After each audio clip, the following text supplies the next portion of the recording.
किशोरी लाल जी के बेटे राघव की शादी की बात जगह जगह चल रही थी। लेकिन किशोरी लाल जी को कोई लड़की पसंद ही नहीं आती थी। और उसकी एक ही वजह थी, किशोरी लाल जी का लालची होना। उनको लड़की वालों से मोटा दहेज चाहिए था। और इसी चक्कर में एक दिन वो एक बहुत पैसे वाले के घर अपने बेटे का रिश्ता लेकर पहुंचे। उस आदमी का नाम था ओम प्रकाश। देखे किशोरी लाल जी, मेरी एक ही बेटी है और मेरी सारी संपत्ति जायदाद सब कुछ मेरी बेटी नैना का ही है। पापा, नाम से लगता है बहुत खूबसूरत होगी। कितना अच्छा नाम है ना, नैना। ओ, वैसे बात तो सही है आपकी। अब इतना पैसा है, जमीन जायदाद है, इकलौती बेटी। आप भी क्या करेंगे, सब कुछ उसे ही देंगे ना। बिल्कुल ठीक पहचाना आपने। बस बेटी की शादी और सारी जायदाद उसके नाम।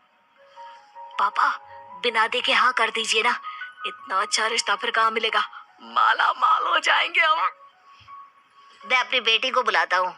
अरे नहीं नहीं नहीं नहीं, आपकी बेटी का नाम नैना है, सुनकर ही लगता है बहुत सुंदर होगी।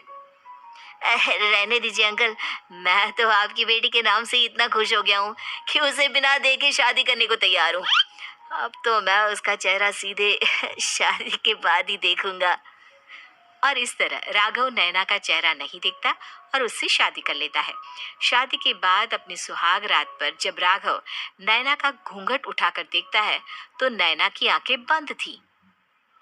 कितनी खूबसूरत हो तुम नैना, जरा अपनी आंखें खोलकर मेरी तरफ देखो तो सही। नहीं, मुझे शर्म आती है। अरे, मैंने तुम्हें शादी से पहले भी नहीं देखा, और अब अगर तुम आंखें खोलकर मुझे देखोगी भी नहीं तो मुझे अच्छा कैसे लगेगा। इससे पहले कि नैना अपनी आंखें खोलकर राघव की तरफ देखती, अचानक से लाइट चली गई और राघव नैना को पूरी तरह से देख भी नहीं पाया। अगली सुबह नैना राघव के लिए नाश्ता बनाकर लेकर आई। अरे ये क्या, आधा पराठा सेका हुआ है और आधा बिल्कुल कच्चा। ये तुमने क्या किया नैना? बहू, तुमने क्या आधा पराठा तवे से नीचे लटका कर रखा था, जो आधा सेका है और आधा कच्चा? मुझे जितना दिखेगा उतना ही तो सीखूंगी ना पापा जी। जहाँ जहाँ मुझे नजर आ रहा था वहाँ मैंने सीख लिया, जहाँ जहाँ नहीं दिखा वहाँ कच्चा रह गया होगा। इसका क्या मतलब है? ये कैसा मजाक कर रही है तुम? अरे बहू, तुमने इतना लंबा घूंघट क्यों लगाया हुआ है? देखो, हमारे घर में बहुओं को बेटी की तरह रखा जाता है, और फिर तुम तो इतना सारा माल लेकर आई हो। देखो, ये घूंघट डालकर रखने की कोई जरूरत नहीं है। हाँ नैना, पापा जी ठीक कह रहे हैं, तुम तो आराम से रहो, अपना ही घर समझो। नैना अचानक से अपना घूंघट उठा लेती है। अरे ये क्या पापा, नैना की तो एक आंख फूटी हुई है। नाम से नैना, लेकिन ये तो कानी बहू निकली। मेरे साथ धोखा हुआ है, धोखा। बिना दिखाए अपनी कानी लड़की मेरे संग ब्याह दी। मुझे कानी बीवी नहीं चाहिए। मुझे अभी ओम प्रकाश जी से बात करनी पड़ेगी। आखिर उन्होंने मेरे साथ ऐसा किया क्यों? अरे, आप लोगों ने ही तो पापा से कहा था कि आप लोग शादी से पहले मुझे देखना नहीं चाहते। अब मेरे पापा पर क्यों इल्जाम लगा रहे हैं? अरे लेकिन उन्हें बताना तो चाहिए था ना कि तुम कानी हो, एक आंख से तुम्हें दिखाई नहीं देता। किशोरी लाल और राघव नाराज होकर ओम प्रकाश को अपने घर बुलाते हैं। पापा जी, ये आपने क्या किया? शादी से पहले बताया क्यों नहीं कि नैना की आंखों में परेशानी है? अरे, आप ही ने तो लड़की देखने से मना कर दिया था। और लेकिन आप बता तो सकते थे। आपको तो हमारी बेटी की प्रॉपर्टी चाहिए थी, वो भी पूरी की पूरी।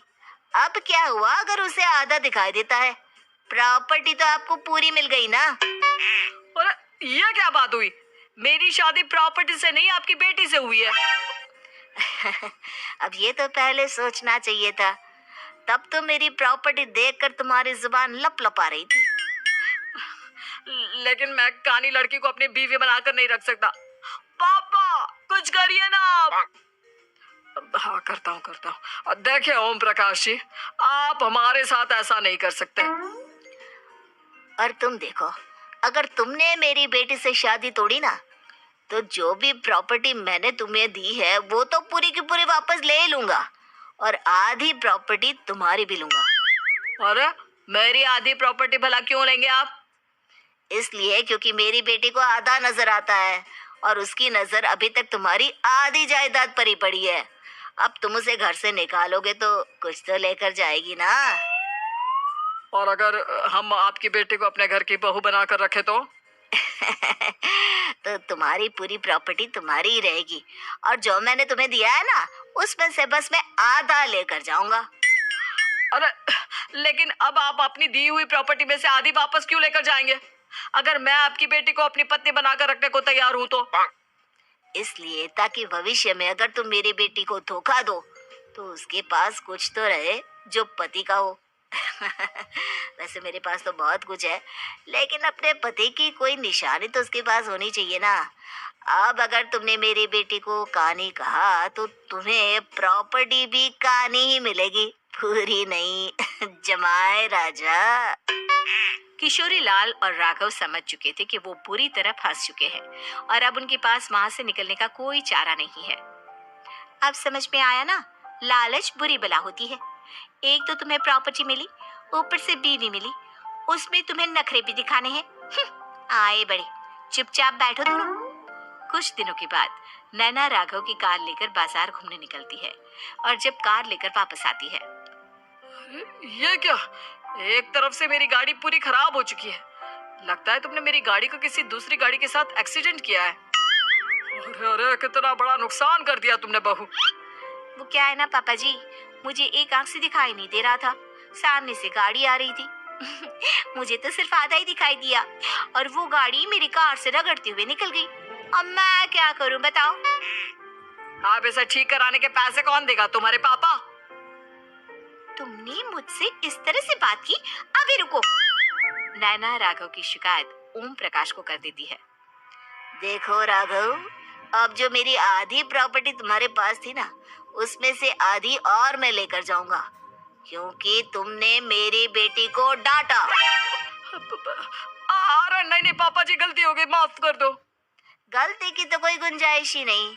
अगली बार मेरी बेटी को डांटा तो बची हुई आधी में से आधी और ले जाऊंगा। लालच के चक्कर में हम दोनों ने बहुत बड़ी गलती कर दी बेटा।